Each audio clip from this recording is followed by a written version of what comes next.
하시고 성령 충만하시길 주님의 이름으로 축원합니다. 이전에도 말씀드린 적이 있는 것 같지만 르네상스라는 그 시대 이후로 합리주의, 계몽주의와 같은 인본주의가 크게 발전하게 되었습니다. 그리고 그 결과 우리는 인본주의 시대를 살게 되었죠. 인본주의라는 것이 사실 무조건 나쁘게만 들리지는 않습니다.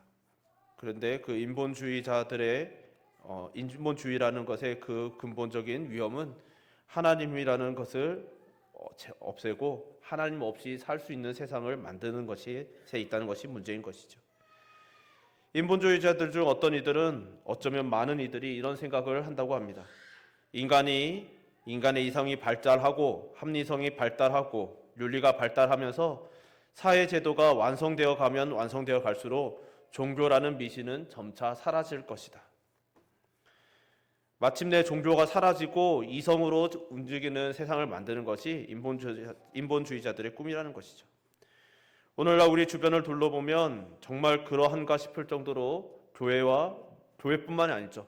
많은 종교들이 점차 힘을 잃어가는 것을 보고 있습니다. 특히 합리성을 따지는 젊은 세대가 교회에서 급속히 이탈한다는 경고의 소리도 많이 들려오고 있죠. 그리고 이런 합리주의, 이성, 그래서 인본주의를 추구하는 분들은 종교, 특히 하나님께 나아가는 자들을 나약하고 무지한 사람으로 취급하는 경우도 많이 있습니다. 저 또한 그런 경우를 많이 겪고 있는 것이죠. 저는 그런 취급에 점점 익숙해지고 또 묻어져서 때론 세상 속에서 주눅들고 스스로 의심하며 혼란스러워하는 분들을 오랫동안 만나왔습니다. 저들이 무시하는 하나님께 나아가는 자들은 정말 저들에게 그렇게까지 평가되어도 되는 사람들인가라는 생각이 들 때가 있는 것이죠.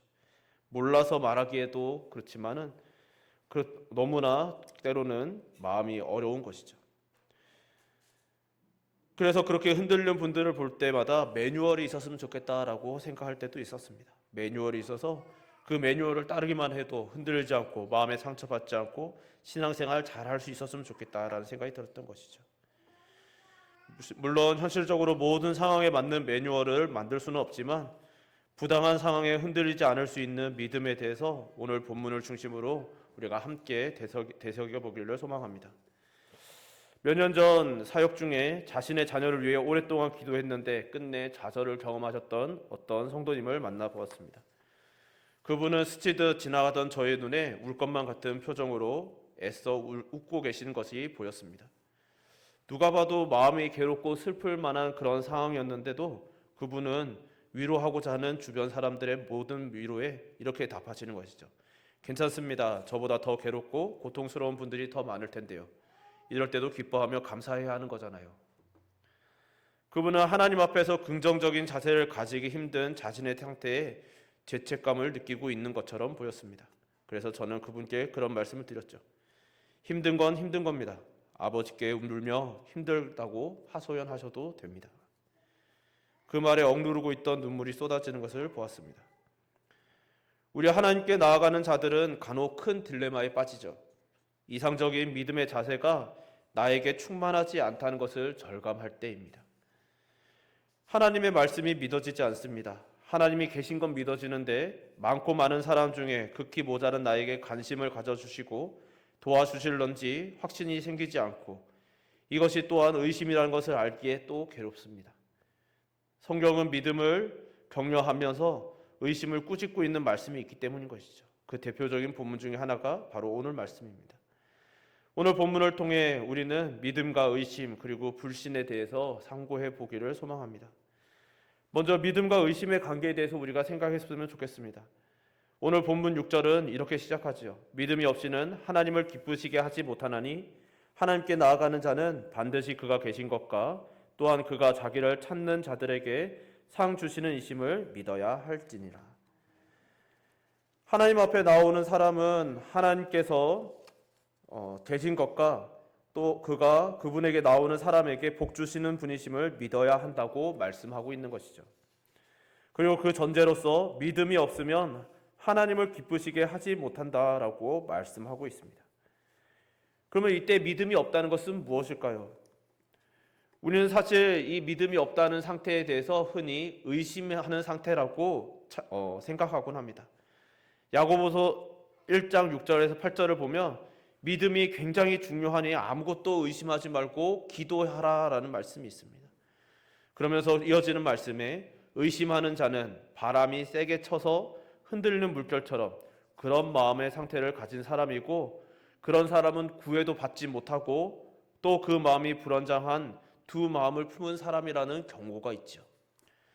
그런 말씀도 있고 하니 의심에 대해 이렇게 명확하게 부정적인 말씀이 있기 때문에 우리는 의심을 품는 나의 모습이 너무 괴롭고, 이 의심이라는 것 자체가 나의 불신앙을 의미하는 것 같아서 괴로운 것이죠. 그래서 의심을 안 해보려고 주여 외쳐보기도 하고 고개를 흔들고 얼른 말씀을 암송하거나 다른 생각에 집중하기도 합니다. 그래도 의심이 사라지지 않으면 나는 믿음이 없는 사람이구나 라는 탄식과 좌절감이 우리를 휘감는 것이죠. 여기서 우리는 믿음과 의심의 관계에 대해서 유심히 생각해 보아야 할 필요가 있습니다. 정말 의심은 죄일까요? 믿음과 의심은 서로 반대되는 개념일까요? 의심이 있는 만큼 믿음은 사라지는 것일까요? 의심은 원어 헬라어로는 디스타조라는 단어로서 두 마음, 두 생각을 말합니다. 마음이 하나가 안 된 상태를 말하는 것이죠. 마음이 하나가 안 되면 어떤 상태일까요? 우리는 그럴 때 어떤 일이 벌어지는지 잘 알고 있죠. 현대인이 많이 경험하는 현상 중에 햄릿 증후군이라는 것이 있습니다. 우리는 보통 선택장애라는 표현으로 더 익숙한 증후군입니다. 이 햄릿 증후군은 이런 것이죠. 누구나 어떤 것을 선택하고자 할 때 그 선택지들을 놓고 여러 가지로 마음이 갈라져서 선뜻 선택하지 못하는 것을 말합니다. 사실 사람들은 누구나 일정 부분 이런 선택의 어려움을 겪고 있죠. 저 역시도 그런 부분들이 여러 곳에서 있습니다. 특히 식사 메뉴를 고를 때 그런 것 같습니다. 어떤 메뉴판이 여러 개 나눠 있으면 그 중에 어떤 음식을 먹어야 할지 많은 고민을 하게 됩니다. 이것은 선택지가 많다 보니 혹은 고려해야 할 요소가 많다 보니 머뭇거리며 쉽게 정하지 못하는 현상인 것이죠. 그리고 이렇게 쉽게 선택하지 못하는 현상이 바로 의심이라는 것입니다. 이것을 선택했을 때 다른 것이 더 좋지는 않았을까? 다른 것을 더 좋은 것이고 혹은 이것을 거르는 것이 실수이지는 않을까? 나의 선택에 대한 확신이 없는 상태가 바로 의심이라는 것이죠. 그러니 의심의 반대말은 한 마음 한 생각을 가지고 흔들리지 않고 선택하며 흔들리지 않고 행하는 것이 바로 의심의 반대말인 것이죠. 그러나 이것이 믿음을 말하지는 않습니다. 정확히는 성경에서 우리에게 들려주는 믿음이 아닌 것이죠. 왜냐하면 한 마음 한 뜻으로 흔들리지 않는 상태는 믿음 말고도 하나님을 믿지 않기로 결심한 것 또한 포함되기 때문인 것이죠. 즉 믿음의 반대말은 하나님을 믿지 않기로 결심하는 것, 바로 흔들리지 않는 마음으로 서 있는 것, 바로 불신을 말하는 것이죠. 즉 의심은 믿음의 반대말이 될 수가 없다는 것입니다. 의심이란 단어를 통해 우리는 하나님께서 바라시는 믿음이란 하나님을 믿고 한 마음 한 뜻으로 흔들리지 않고 행하는 것임을 알 수 있지만, 동시에 의심이 바로 성경이 말하는 믿음에 반대되는 상태, 즉 죄인 것은 아니라는 것을 알 수 있게 되는 것이죠. 성경에서 말한 믿음의 반대말은 앞서도 말씀드렸듯이 불신입니다. 하나님을 믿지 않기로 한 마음으로 흔들지 않는 것이죠. 그래서 우리는 전체적으로 보면 믿음은 참 좋은 것이고 의심은 우리가 경계해야 하는 것으로 받아들여야 하는 것이죠. 성경도 의심을 금하거나 제거해야 된다라고 말하는 것이 아니라 경계해야 된다고 우리에게 권면하는 것입니다. 그렇다면 우리가 믿음과 의심이 반대되는 개념이 아니라면 우리는 의심을 어떻게 받아들여야 할까요? 성경은 의심하는 것이 특별한 현상이 아니라 우리 곁에 있는, 늘 우리 곁에 있는, 항상 있는 현상이라고 말씀합니다. 마태복음 28장 16절에서 17절 말씀을 제가 봉독해 올리겠습니다. 11 제자가 갈릴리에 가서 예수께서 지시하신 산에 이르러 예수를 배웠고 경배하나 아직도 의심하는 사람들이 있더라. 제자들이 예수님을 뵙고 경배하는 그 순간에 예수님을 직접 눈으로 보고 있으면서도, 그 예수님께 경배하고 있으면서도 그 순간까지도 의심하는 사람이 있었다고 성경은 기록하는 것이죠. 이때는 언제입니까? 예수님께서 십자가에 달려 돌아가시고 부활하시고 그들 앞에 나타나셨습니다. 심지어 그들 중에 도마는 그 손의 못자국을 만져보기도 하였습니다. 예수님이 바로 눈앞에 보이는데, 또 보일 뿐만 아니라 만져지기까지 하는데, 그 예수님께서 그들 앞에서 식사도 하셨는데, 그런 예수님을 경배하면서도 예수님의 부활을 의심했다는 것입니다. 이런 장면이 마태복음 14장에서도 마태복음 28장에서도 나오는 것이죠. 제자들은 믿었지만 의심했고, 의심했지만 믿었고, 무서워하면서도 기뻐합니다. 여기서 우리는 성경이 인간에 대해서 정확하게 그리고 솔직하게 기록하고 있다는 것을 알게 되는 것이죠. 원래 인간은 한결같은 상태를 유지할 수 없는 존재라는 것입니다. 우리는 매일 반복되는 일상 속에서 똑같은 일과를 보낸다면, 나의 똑같은 시간에 일어나 똑같은 시각에 식사를 하고 똑같은 시각에 출근을 하고 똑같은 시간을 일하면 우리의 컨디션이 항상 일정하게 유지될 것을 기대합니다. 그러나 현실은 어떠합니까? 그날의 날씨, 그날의 관계, 혹은 상황에 따라서, 우리 귀에 들려오는 소리에 따라서 우리의 상태는, 컨디션은 끊임없이 변화되는 것이죠. 심지어 하루 중에서도 그 컨디션, 상태가 끊임없이 변화되는 일들도 허다합니다. 우리의 믿음도 그러한 것이죠. 우리가 어떤 믿음이 충만한 상태는 사실 일시적입니다. 지금 우리가 이렇게 모여 예배하고 하나님을 생각하는 이 순간에도 우리의 생각 속에는 다른 생각이 늘 끼어 있는 것이죠. 물론 다른 생각이 끼어 있다고 해서 우리가 말씀을 안 듣는 것이 아니고 은혜의 충만을 경험하지 못하는 것도 아닙니다. 다만 인간이란 존재 자체가 근본부터가 복합적인 감정을 늘 느끼면서 살 수밖에 없는 존재라는 것을 우리는 인정해야 되고 받아들여야만 하는 것이죠. 저도 이것을 인정하기까지 오래 걸렸습니다. 인정될 때까지 큰 절망감에 사로잡혀서 강박적으로 바르게 살려고 애썼습니다. 그래서 제 별명이 한때 바른 생활 사나이였습니다. 강박적으로, 정말 바리새인 중에 바리새인이라고 불릴 만큼 바르게 살려고 강박적으로 살아갔던 것이죠. 그런 시각으로 성경을 다시 읽어보면 우리가 흔히 믿음장이라 부르는 히브리서 11장에 나와 있는 그 대단해 보이던 믿음의 사람들이 다르게 보입니다. 예를 들면 아브라함이 그렇죠. 아브라함은 믿음의 조상이라는 별명이 있는 사람입니다. 그만큼 그는 믿음에 있어서 상징적인 인물이죠. 그러나 그의 인생을 우리가 성경에 기록된 것만 자세히 살펴보아도 그의 인생이 그리 대단해 보이지 않는 순간들이 있죠. 예를 들면 그는 자신의 부인을 누이 동생이라고 말하며 2번이나 왕들에게 넘겨주는 모습을 보여줍니다. 왜 그랬을까요? 그는 그 순간에 하나님께서 자신을 보호해 주실 것이라는 것을 의심했기 때문에 그렇습니다. 또 다윗, 모세, 이런 그들은 언제나 믿음으로 충만했을까요? 그들의 인생 역정을 보면 그들 또한 흔들리고 무너지고 실수하는 순간들이 끊임없이 나오는 것을 우리는 보는 것이죠. 실패하고 좌절하는 순간도 있었습니다. 그들뿐이라면 그래도 어느 정도 이해할 수 있는데, 히브리서 11장을 보면 이 사람들은 왜 들어가 있나 싶을 정도의 사람들도 있는 것이죠. 예를 들면 삼손이 그렇습니다. 삼손을 보면 그의 인생에 믿음을 행했던 장면은 얼마 없는 것처럼 느껴지는 사람입니다. 나시린임에도 나시린의 규례 중 머리에 삭도를 대지 않는다는 것 외에는 다 어기면서 마음대로 살았던 사람이죠. 심지어 그 머리카락조차 지키지 못했던 사람입니다. 그런데도 성경은 삼손을 믿음의 사람이라고 말하고 있는 것이죠. 우리가 매우 주의 깊게 살펴보아야 하는 부분입니다. 어떻게 이런 관점이 가능할까요? 삼손은 자기 멋대로 살았던 사람이고 누가 봐도 말씀을 어기며 살아갔고 정말 하나님을 자신의 뜻대로 이용하려고 했던 모습까지 보였던, 사실 믿음의 영웅이라고, 믿음의 사람이라고 말하기 부끄러운 사람처럼 보입니다.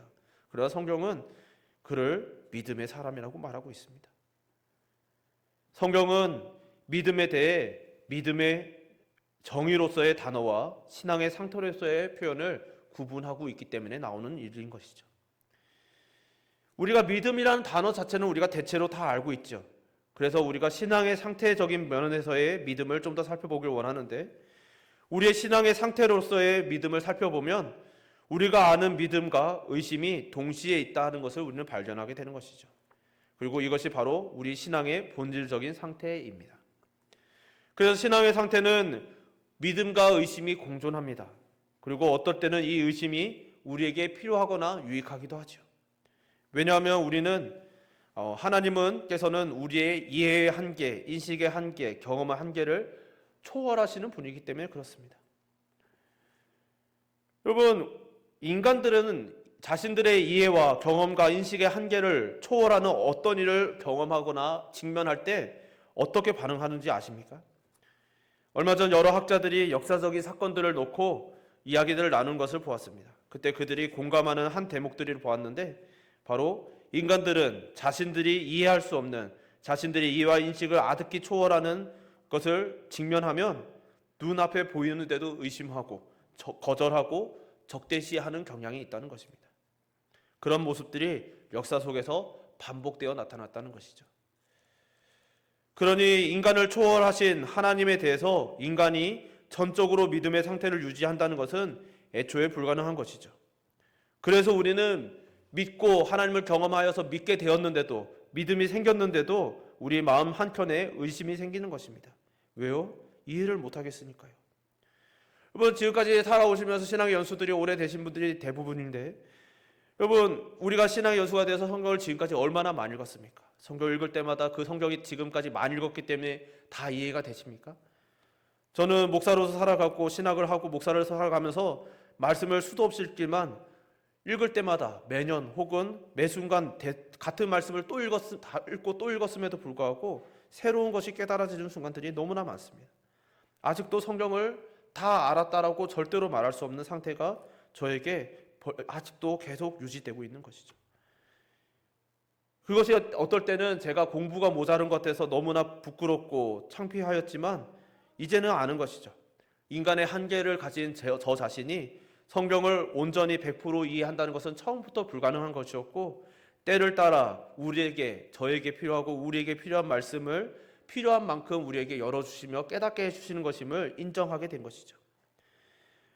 여러분, 하나님이라는 것을, 하나님을 우리가 이해할 수 있다는 것이 바로 이런 것을 인정해야만 되는 것이죠. 여러분, 우리가 이 하나님에 대해서 온전히 이해하고자 하면 많은 한계 속에 직면합니다. 우리는 하나님을 이미 알고 믿음으로 고백하였고 이런 것을 인정한 뒤에도 때에 따라서 우리는 여러 가지 의심들이 들었죠. 하나님께서는 어떻게 인간이 되셨을까? 왜 인간이 되셔야만 했을까? 왜 정말 하나님은 선하신 분이신가? 정말 하나님은 전능하신 분이신가? 우리의 모든 목소리에 귀 기울여 주시는가? 성경은 정말 믿을 만한 글인가? 교회에서 드리는 예배들은 정말 가치 있는가? 이렇게 의심하는 것 자체가 그것이 모두 은혜로 받아들여졌다가도 일순간 또 우리에게 의심이 깃들 수 있다는 것이죠. 왜냐하면 이렇게 의심하는 것 자체가 너무 자연스러운 현상이고 상태이기 때문입니다. 사실 그것을 못 믿는 것이 인간에게는 정상인 것이죠. 성경은 우리에게 분명히 말씀합니다. 우리는 의인은 없나니 하나도 없도다라고 증언하면서 우리는 애초에 구원받을 수 없는 상태, 즉 불신의 상태가 우리 인간에게는 정상적인 상태였는데 그 비정상적인 우리 인간에게 하나님께서 특별한 비정상적인 상태, 즉 은혜를 주셔서 우리로 하여금 하나님을 믿을 수 있게 하고 그 구원의 길을 발견할 수 있게 해주셨다는 것이라는 거죠. 그러니까 우리는 못 믿는다는 것, 우리에게 의심이 깃든다는 것 자체는 우리가 정상으로 자꾸 돌아가려는 현상인 것이죠. 그렇기 때문에 우리는 우리 힘으로는 절대로 믿음이라는 것을 유지할 수 없는 것입니다. 그렇기에 우리는 날마다 하나님의 말씀을 의지하며 하나님께 부르짖으며 하나님께 우리를 붙잡아 주시기를, 우리에게 믿음을 끊임없이 공급해 주시기를, 우리의 믿음의 상태가 유지될 수 있도록 해 주시기를 구해야만 하는 것이죠.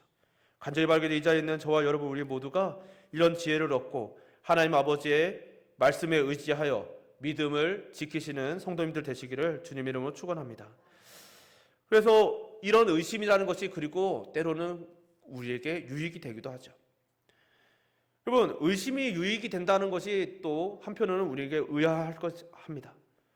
그러나 이 의심은 우리에게 의문을 낳게 하고, 우리가 오전에도 말씀드렸지만 질문이 대단히 중요하다는 말씀 드렸죠. 근데 의심이 없으면 우리가 질문할 필요가 없는 거죠. 다 믿어지고 다 납득이 되고 다 그럴듯하다라고 생각하면 우리가 의문을 가질 필요가 없는 것이죠. 근데 의심이 생기니까 정말 그런가? 이게 정말 맞나? 라는 의심이 생기니까 질문이 생기는 것이죠. 그래서 여러분 이런 의심을 어느 정도 우리의 신앙의 상태, 즉 우리의 믿음을 오히려 깊게 해주는 경우도 있습니다. 이것이 맞는지 정말 깊이 묵상하고 생각하고 상고하는 과정 속에서 그 하나님의 섭리와 뜻을 더 깊이 깨닫고 더 선명하게 알게 됨으로써 우리가 하나님을 더 깊이 신뢰할 수 있는 더 깊은 믿음의 여정으로 나아갈 수도 있게 되기 때문인 것이죠. 오히려 이런 의심 없이 믿기만 한다는 것이 더 위험합니다. 왜냐하면 무조건적인 믿음이란 맹신이 되고 광신이 될 가능성이 매우 높기 때문인 것이죠. 어떤 분들은 이 맹신과 광신이 오히려 더 좋은 믿음의 상태인 것이라고 착각하시는 분들이 있지만 성경은 그렇지 않다라고 분명히 경고하시는 것이죠. 우리로 하여금 하나님을 알고 믿어야 된다고 말하는 거예요. 덮어놓고 믿지 말고 하나님을 알고, 그리고 너희들이 하나님을 알지 못하면, 이 지식을 알지 못하면 그 지식을 안다는 것 자체가 하나님에 대해서 탐구하고 의심되는 부분을 해소하기 위해서 깊이 탐구하고 묵상하는 과정인 것인데, 그런 것 없이는, 그렇게 하나님을 알아가지 않으면 결국 망하게 된다고 성경은 신구약을 통틀어서 우리에게 경고하고 있기 때문입니다. 그렇기 때문에 우리는 하나님께서 우리를 사랑하신다는 말을 들었을 때 그 사랑하신다는 것이 대체 얼만큼인지, 어디까지인지, 어떤 의미인지 깊이 고민해 봐야 하는 것이죠. 때는 이런 나까지도 사랑하실 수 있겠는가? 나의 죄된 상태를 깨닫게 되면 의심하는 것이죠. 내가 이렇게 더럽고 추악한데, 사실 저는 날마다 그런 고백을 합니다. 더럽고 추악하고 저 자신을 돌아보면 어떤 소망도 발견할 수 없어서 내가 정말 하나님께 사랑받을 자격이 없구나라는 것을 깨닫게 되고 울게 되죠. 그런데 그럼에도 불구하고 사랑해 주신 하나님의 사랑을 다시 한번 선명하게 되새기게 되는 것입니다. 이렇게 사랑받을 자격이 없는 자를 사랑해 주셨구나.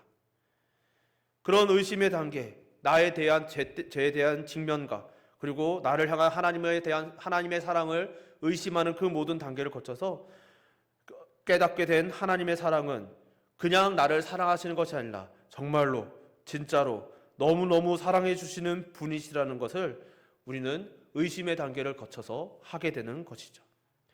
그렇기 때문에 의심의 단계를 거치기 전에 그 고백과 의심의 단계를 거친 후의 고백은 그 밀도와 깊이와 풍성함이 다른, 그리고 흔들림이 훨씬 적은 견고한 고백이 될 수밖에 없습니다. 그런 의미에서 의심은 성경은 완전히 제거하거나 너희들의 상태에서 의심이 없어져야 된다, 한순간이라도 의심하면 너희들은 죄인이다라고 정죄하지 않으시고 다만 경계하라고 말씀하시는 것이죠. 즉 의심은 우리의 믿음이 나아갈 바를 확인해주는 그런 선한 역할도 있다는 것입니다. 우리는 물론 작은 의심이라도 들면 죄책감에 휩싸입니다. 그러나 우리 하나님은 옹졸하신 분이 아니십니다. 그래서 우리가 의심한다고 우리를 곧바로 벌 주시거나 우리에게 무서운 표정을 지으시며 엄하게 대하시는 분도 아니십니다. 심지어 그것이 배교의 상황이라 할지라도 그러하신 것이죠. 하나님께서는 그 무한한 사랑의 용서를 우리에게 베풀어 주시는 분이시죠. 그 사랑을 경험한 사람이 바로 베드로이죠. 베드로는 예수님을 향해 충성을 맹세했고 다짐했고 천국의 열쇠라고까지 칭해지는 역사적인 믿음의 신앙 고백을 했던 사람입니다. 그러나 그랬던 베드로는 예수님께서 잡히시던 밤에 도망쳤습니다. 주저주저하며 예수님께서 순환을 당하시던 고난의 현장에 다가갔지만 자신을 향해 위험이 다가오자 예수님을 부정하고 저주까지 합니다. 그 일이 그에게 큰 좌절이 되어 예수님께서 부활하신 후에는 나는 물고기 잡으러 가겠노라 라고 말하며 갈릴리로 가버립니다. 나 같은 사람이 예수님의 제자가 될 자격이 없다라고 생각했던 것이죠. 그때 우리 주님께서는 베드로에게 찾아가셨습니다. 그리고 말씀하시죠. 요한의 아들 시몬아, 내가 나를 사랑하느냐? 나를 사랑하느냐? 나를 사랑하느냐? 베드로는 그 부름에 응답하여 좌절해서 일어나게 됩니다. 그리고 그 경험으로 베드로는 고백하죠. 베드로전서 1장 6절에서 8절에 그러므로 너희가 이제 여러 가지 시험으로 말미암아 잠깐 근심하게 되지 않을 수 없으나 오히려 크게 기뻐하는도다. 너희 믿음의 확실함은 불로 연단하여도 없어질 금보다 더 귀하여 예수 그리스도께서 나타나실 때에 칭찬과 영광과 존귀를 얻게 할 것이니라. 예수를 너희가 보지 못하였으나 사랑한도다. 이제도 보지 못하나 믿고 말할 수 없는 영광스러운 즐거움으로 기뻐하니 믿음의 결국 곧 영혼의 구원을 받으라. 아멘. 하나님 앞에서 죄는 무엇일까요? 하나님께서는 의심조차도 죄로 여기지 않으시지만 하나님에서 죄는 바로 자기 자신에 대해서 좌절하는 것입니다. 의심하고 흔들릴 수 있습니다. 그러나 좌절하는 것, 이 좌절은 의심하고 흔들리는 수준을 말하는 것이 아니죠. 나에 대해서 판결을 내리는 것입니다. 나는 정말 보잘것없는 사람이다. 나는 믿음의 실패자다. 그렇게 자기 자신에 대해서 최종 선고를 자기 스스로 내리는 것을 좌절이라고 하는 것이죠. 나는 의심하는 자다. 나는 실패한 자다. 실패한 사람 중에 대표적인 사람으로 지금 보이는 사람이 베드로인데, 이 사람은 그 순간에 실패했다고 좌절하지 않고 또 그때 그 십자가 앞에서 실패했다고 하나님께서는 그를 내버려 두지도 않으시고 다시 하나님의 예수 그리스도의 사도로 부르셨습니다. 그렇습니다. 우리는 하나님께서 우리에 대해서 너는 정말 실패자야 라고 최종 선언하시기 전까지는 우리는 우리 자신에게도, 그리고 더 나아가 그 누구에게도, 심지어 자기 스스로에 대해서조차 최종 판결권을 가져가서는 안 되는 자들인 것이죠. 우리는 아무 설명도 할 수 없습니다. 이 구원에 대해서, 사실 이 믿음에 대해서 정말 성경을 그거로 우리의 믿음을 고백하고 이렇게 하나님께서 우리에게 말씀하셨습니다라고 말씀을 드릴 수는 있지만, 그렇다고 해서 일목요연하게 모든 사람들이 이해할 수 있는 방식으로 설명할 수 있는 방법은 없습니다. 우리가 설명할 수 있고 이야기할 수 있는 것은 단 그것뿐인 것이죠. 하나님께서 우리에게 하나님으로 나타나신 사건과 그 순간을 기억하고 하나님께서 계시다는 것을 알고 고백하는 것입니다. 그리고 그것이 말씀을 통해서 우리에게 나타나기 때문에 우리가 말씀을 보며 이 말씀이 참이라는 것을 고백하고 우리들 스스로 성도의 교제를 통해서도 스스로 나누는 것이고, 더 나아가 우리 이웃들에게도 그 이야기를 할 수 있게 되는 것이죠. 우리는, 어떤 분들은 하나님께서 부재한 모습이 보인다라고 말하며 하나님 것에서는 없다라고 말하는 이들이 있습니다. 그렇죠. 그들의 눈에는 하나님께서 보이지 않을 수밖에 없죠. 하나님은 그들의 눈에, 우리 눈에, 사람의 눈에 보이지 않는 분이시니까요. 심지어 하나님께서 선하시다면 일어날 수 없는 일이 일어난다고들 말합니다. 그것이 그런데 우리 인간에게는 정상적인 상태라는 것을 그들은 깨달을 수 없는 것이죠.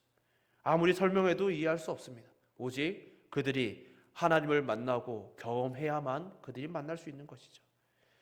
우리는 하나님께서 우리에게 나타나셨던 사건, 우리를 만나주셨던 그 사건을 보고 믿고 경험하고 하나님은 살아계심을 고백하는 자들입니다. 그런데 이 하나님이 없는 듯한 사건에 대해서 우리는 뭐라고 말할 수 없는 것이죠. 우리가 억지로 그것을 해석해서 억지로 풀어서 설명하려고 할 필요도 없는 것입니다. 그리고 그런 의심을 품는 이들이 우리 중에 있다 할지라도 그것을 우리는 정죄할 필요도 없는 것이죠. 다만 그들을 위하여 기도해 주고 그들을 격려하고 그들 옆에 함께 서 있어 줘야 하는 것이죠. 왜냐하면 그것은 우리에게 허락된 의심이기 때문입니다. 하나님께서 부재하신 것만 같은 상황, 하나님께서 버리신 것만 같은 그 절망적인 상황을 우리 예수님께서도 겪으셨지 않습니까? 십자가에서 예수님께서 엘리 엘리 라마 사박다니라고 나의 하나님 어찌하여 나를 버리시나이까라고 절규하셨던 하나님의 부재의 시간을 우리 예수님께서도 겪으셨습니다.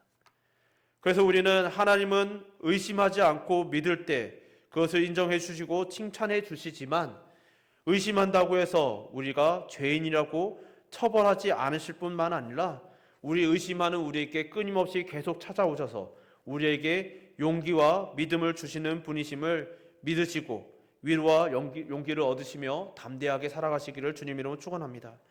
믿음이란 하나님이 계심을 경험하고 우리를 만나 주셨던 사건을 통해 하나님을 믿을 것인가, 아니면 그럼에도 불구하고 하나님이 없는 듯한 상황을 더 주목하여 바라보며 하나님을 부정할 것인가를 결단하는 것입니다.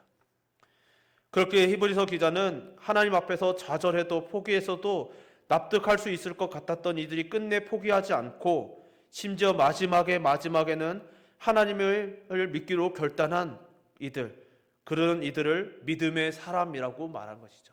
그런 의미에서 우리는 삼손을 믿음의 사람이라고 인정하고 고백할 수 있는 것이죠.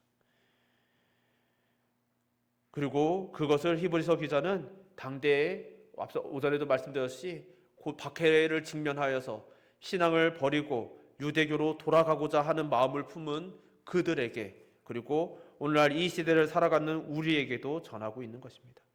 간절히 바라기는 이 자리에 우리 모두가 고단하고 흔들리는 갈대와 같은 인생길이지만 끝내 믿음을 지켜 승리하시기를 주님의 이름으로 축원합니다. 우리 찬양 한 곡 같이 부르고 기도했으면 좋겠습니다. 원하고 바라고 기도합니다 라는 찬양인데요, 민호기 목사님께서 이 찬양에 대해서 간증하시는 걸 들었는데 뭐라고 말씀하시냐면, 가장 자신의 인생에서 가장 어둡고 힘들 때, 정말 돈도 없어서 자기 자녀에게 무엇인가 사줄 수도 없는 그런 절망적인 환경 속에서 그래도 믿음만을 포기할 수 없다라는 고백을 가지고 가족 세 명의 가족이 같이 불렀던 찬양이라고 합니다.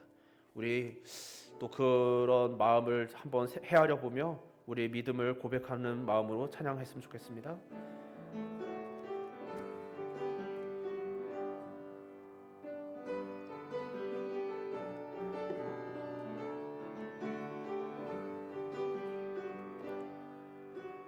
이 세상을 살아가는 동안에 나의 힘을 의지할 수 없으니 기도하고 낙심하지 말 것은 주께서 참 소망이 되심이라. 하나님의 꿈이 나의 비전이 되고 예수님의 성품이 나의 인격이 되고 성령님의 권능이 나의 능력이 되길 원하고 바라고 기도합니다. 주의 길을 걸어가는 동안에 주의 길을 걸어가는 동안에 세상에 것 의지할 수 없으니 감사하고 낙심하지 말 것은 주께서 참 기쁨이 되심이라. 하나님의 꿈이 나의 비전이 되고 예수님의 성품이 나의 인격이 되고 성령님의 권능이 나의 능력이 되길 원하고 바라고 하나님의 꿈이 나의 비전이 되고 하나님의 꿈이 나의 비전이 되고 예수님의 성품이 나의 인격이 되고 성령님의 권능이 나의 능력이 되길 원하고 바라고 기도합니다.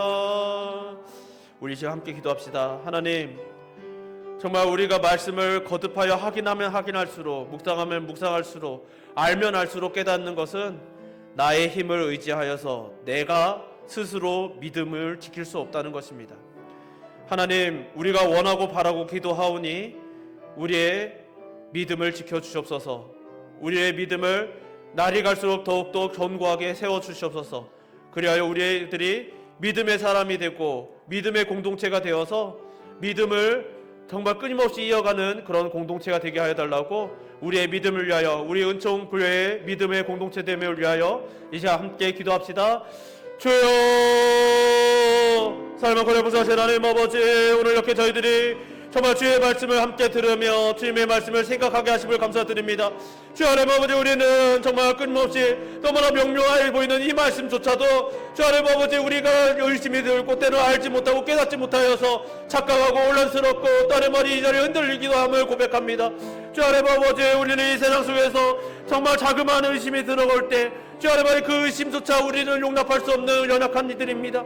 주 하나님 그것이 우리의 죄책감이 되어서 우리 스스로 온전하지 못함이, 우리의 완전 무결하지 못함이 너무나 죄책감이 되고 흔들림이 되고 좌절이 되고 주 하나님 시험거리가 됩니다.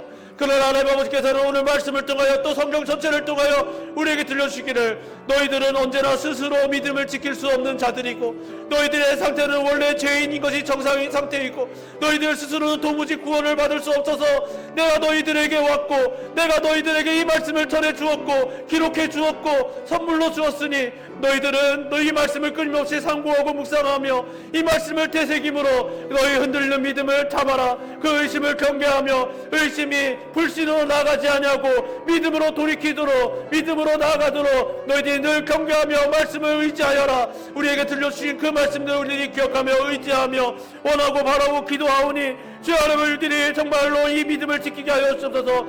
주 하나님, 우리들이 불신으로 흔들리는 그 의심이 우리에게 깃들일 때 주 하나님, 의심 자체를 우리들이 죄악시하는 자들이 아니라 그 의심을 통하여 정말 우리들에게 깃들이는 이 의심을 해소하고 이 불신을 해소하고 오직 더욱더 견고한 믿음의 자리에 서기를 기도하고 구하며 하나님, 우리에게 지혜를 주시옵소서, 말씀을 주시옵소서, 말씀의 능력을 주시옵소서. 그래 우리들의 성령의 인도하심을 따라 우리들이 믿음의 위에 굳건하게 서게 하소서. 이 의심을 통하여 우리 믿음이 더욱더 견고해지게 하소서. 간구하는 믿음의 사람 되게 하여 주시고 또 하나님의 그런 지혜가 우리 은총 공동체에도 있어서 우리 은총교회가 그런 믿음의 견고함이 날마다 세워지는, 말씀 위에 세워지는 교회 되게 하여 주시옵소서. 그래 우리 은총교회가 이 당대에만 믿음의 공동체가 아니라 오고 오는 세대에 주님 오시는 그날까지 믿음을 지키며 믿음을 고백하며 믿음이 날이 갈수록 더욱더 견고해지며 순전해져가는 그런 믿음의 공동체 되게 하여 주시옵소서.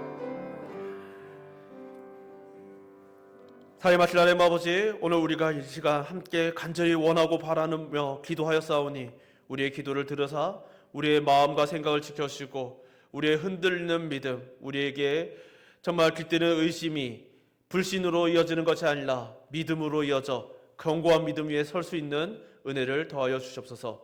그래요 우리들이 믿음의 사람 되게 하여 주시고 우리 은총교회가 믿음의 교회 되게 하여 주시옵소서. 그렇게 우리를 인도하여 주심에 감사드리오며 예수님 이름으로 기도드립니다. 아멘.